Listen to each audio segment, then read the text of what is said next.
Elle est comment cette matinée? Ah, elle est géniale. On revient sur des thématiques qu'on ne voyait au début, et puis l'organisation de la RSE, moi je trouve que c'est vraiment très bien. La démarche RSE, on l'a entamée il y a à peu près 2 ans dans l'entreprise.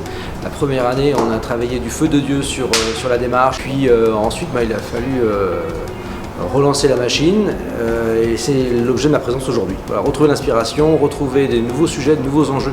On a eu la joie d'avoir Anne-Laure Simon de l'agence Déclic qui est venue nous présenter les bases pour piloter une démarche RSE. Ce que j'en ai retenu, c'est vraiment la nécessité de structurer, comment on le rend concret en fait. Donc ça, c'était intéressant. Mettre en place une démarche, c'est primordial, indispensable, du diagnostic jusqu'au plan d'action. Une fois que c'est fait, ce qui est extrêmement important, c'est évidemment de le faire vivre dans la durée. Et pour ça, il faut revoir ses ambitions régulièrement et ses priorités. On a fait un diagnostic avec l'agence Déclic il y a 3 ans, sur toute la démarche RSE, qui a eu une belle énergie pendant la première année et ça s'est ensuite un peu essoufflé au fur et à mesure. Ce que je viens chercher ici, c'est cette énergie, cette organisation, cette capacité à retrouver la bonne démarche, à réengager toute l'équipe, à remettre le plan d'action en place et qu'on arrive et on atteigne les objectifs qu'on veut atteindre en se disant que c'est faisable. Dernier message, bien se préparer sur les questions de reporting. Faire de la RSE, c'est très bien.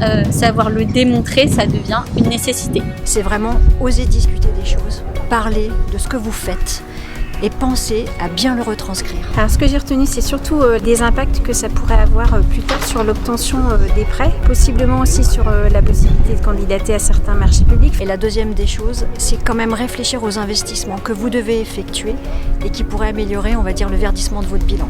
Aujourd'hui, ça s'impose à de grandes entreprises, c'est certain, mais parfois ce sont des grandes entreprises avec lesquelles on travaille. Et du coup, indirectement, ce sont des obligations qui vont aussi s'imposer à nous. Donc il est important de se positionner, d'avancer sur certains sujets, peut-être avec la stratégie des petits pas, mais en tout cas d'avancer.